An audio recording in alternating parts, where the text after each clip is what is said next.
Assalamualaikum warahmatullahi wabarakatuh. Hadirin yang saya hormati, pada kesempatan ini saya akan berbicara tentang pohon aren dengan judul Babat Kawung. Tidak aneh mungkin, tapi yang agak menarik ialah mengapa tentang pohon itu dalam pernaskahan Sunda gitu, sampai ditemukan dalam 4 buah naskah. Inilah keempat naskah itu. Kita lihat judulnya hampir sama, yaitu Babat Kawung, yang berarti cerita sejarah atau asal-usul tentang pohon aren. Naskah pertama, naskah A, ditulis di distrik Lebak, itu wilayah Banten. Yang kedua dari daerah Baduy luar maupun Baduy dalam. Dan naskah yang ketiga dalam makalah saya ditulis naskah C dari daerah Kawali. Kawali itu Ciamis, Priangan Timur. Naskah keempat berasal dari distrik Cimahi, tapi bukan Cimahi Bandung ini, Afdeling Sukabumi.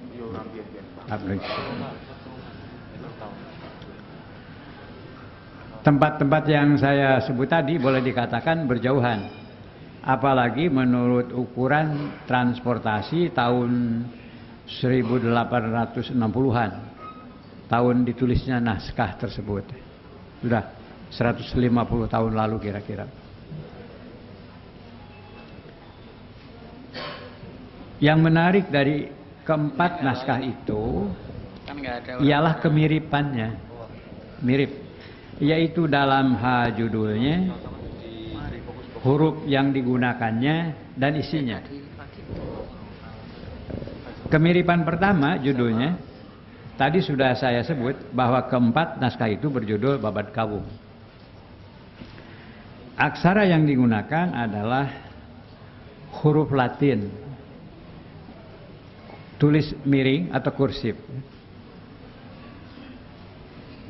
Seperti bisa kita lihat di sini, mungkin tidak terbaca, tapi saya hanya mau menunjukkan bahwa wajahnya seperti itulah.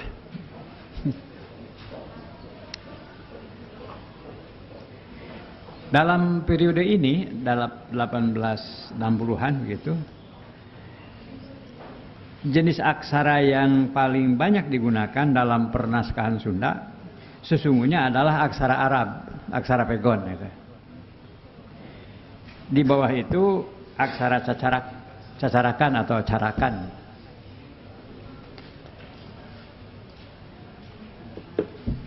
Mengapa naskah Babat Kawung ini ditulis dalam aksara Latin? Diperkirakan karena faktor penulisnya, yaitu dari kalangan pemerintahan yang dalam pekerjaannya sehari-hari lebih banyak menggunakan huruf Latin.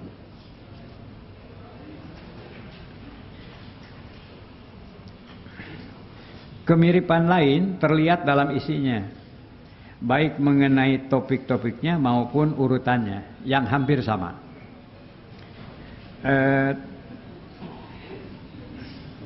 Tentang kolofon. Tentang kolofon, pada keempat naskah masing-masing ada disebut bahwa naskah ini ditulis oleh seorang pejabat pemerintahan setempat. Ditulis berdasarkan informasi dari tetua atau orang-orang yang tahu banyak tentang bertanam pohon kawung. Ini contohnya Pariosan Raden Kanduruan Atmakusuma, Wedana, coba Wedana yang menulis naskah.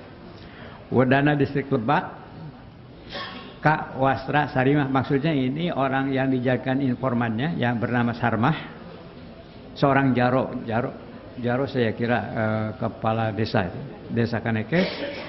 dan jasmah. Jadi tidak cukup satu orang lurah, tapi juga oleh dua lurah. Saya pikir ini luar biasa. Tamen kokolot lembur Cibeo, Cibeo sering disebut. Kokolot lembur Kadu Ketu, Desa Kanekes. Jadi penulisnya seorang Wedana, lalu narasumbernya kepala desa yang berpengaruh, dianggap tetua di daerah itu. Menurut catatan saya, menurut pendapat saya, catatan ini mempunyai arti penting. Ini merupakan bukti otentik tentang adanya perhatian pemerintah waktu itu atas kehidupan pertanian rakyat. Lebih-lebih bila dihubungkan dengan terbitnya buku Mitra Anutani setebal ini, zaman Belanda ini, tahun 1890, yang diterbitkan oleh pemerintah. Dalam buku itu dibahas tentang usaha-usaha meningkatkan kualitas bertani. Karena katanya segala ketekunan akan dibalas dengan keuntungan berlipat-lipat, termasuk bertanam kawung aren.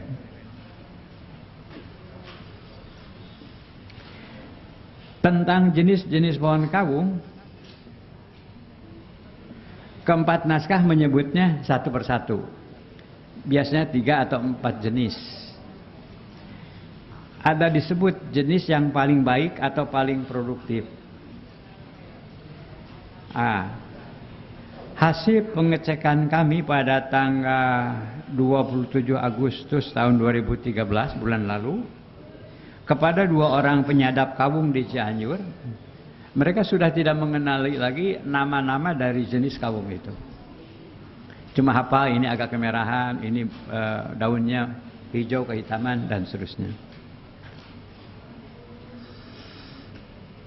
Mengenai pembibitan,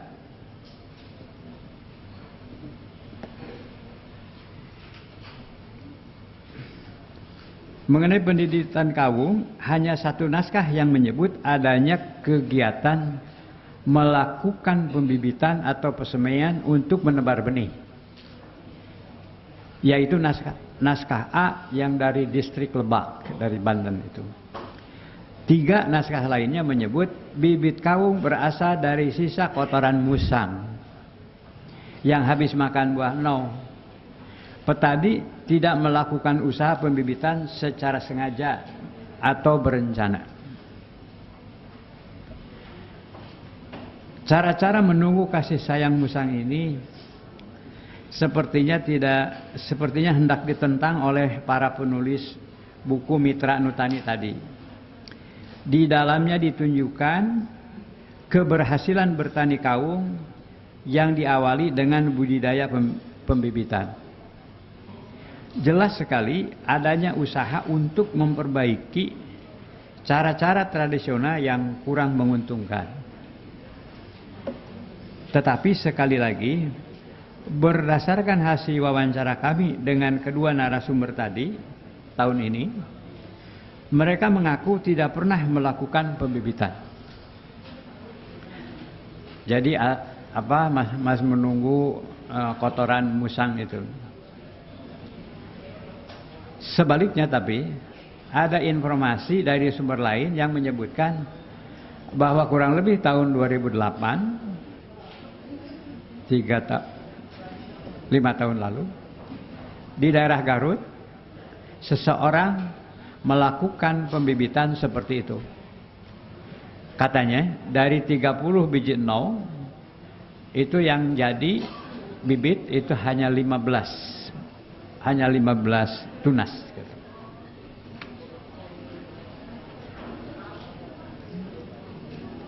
Ini yang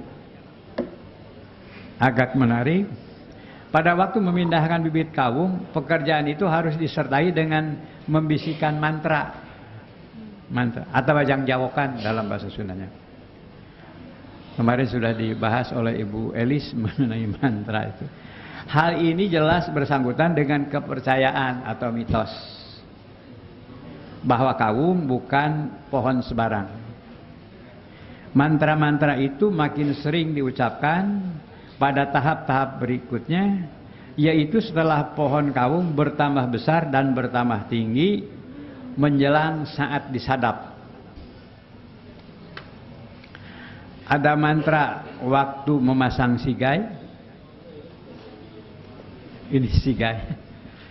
Setelah saya lihat sendiri, ternyata mengerikan sekali bagaimana bisa naik ke atas pohon setinggi itu dengan menggunakan tangga yang sekecil itu. Hanya bisa masuk ibu jari kaki itu. Jadi berat tubuh penyadap itu hanya ditopang oleh satu jari kaki. Katanya menurut dia agak sakit karena ke telinga. Dan saya baca di buku memang akan mengganggu saraf telinga. Dari isi dan diksi teks mantra itu, pada ketiga naskah tergambar bahwa kawung itu dianggap sebagai wanita. Diperlakukan sebagai wanita. Hal ini baru bisa dipahami bila dikembalikan ke mitos Dewi Pohaci tadi. Seperti kita ketahui dalam cerita itu, dari kuburan Dewi Pohaci yang muncul ada 4 jenis tumbuhan, yaitu kelapa dari arah kepala, padi dari arah jari jemarinya, kawung dari kemaluan, dan bambu dari kedua pahanya. Dengan demikian bisa dipahami mengapa pohon kawung harus diperlakukan berlebih atau diperlakukan istimewa.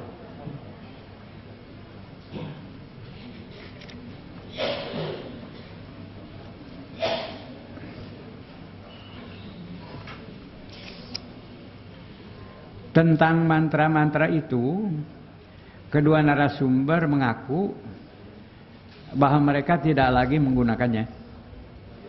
Sekarang mereka merasa cukup dengan mengucapkan Bismillahirrahmanirrahim. Kuatnya latar belakang mitologis dalam tradisi mengelola pohon kawung ini sesungguhnya bisa dipahami dari dua segi.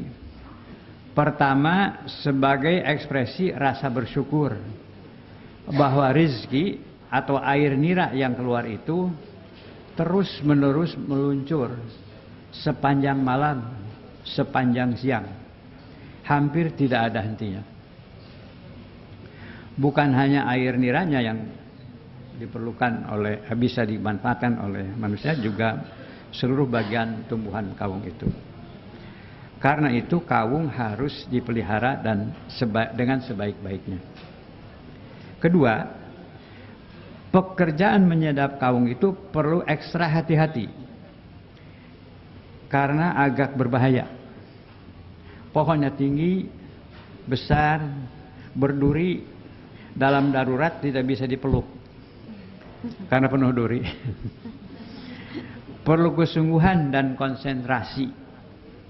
Meniti tangga sigai itu perlu hati-hati, jangan sampai terpleset. Selama bekerja, tubuh hanya bertumbuh pada kekuatan satu ibu jari kaki.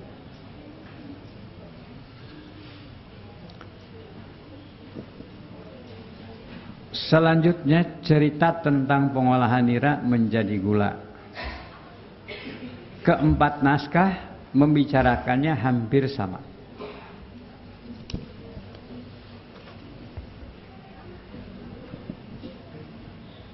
Ini tadi bisa diulangi, Bu? Penyadap baru pulang dari mengambil lodong itu apa itu? Tabung. Pagi hari atau sore hari? Karena agak gelap. Sore hari.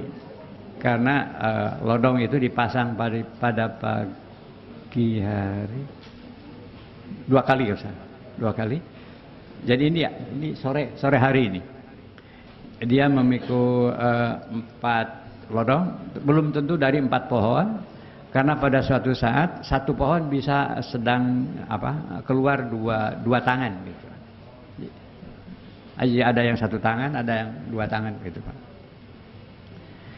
Lalu dibawa ke rumah.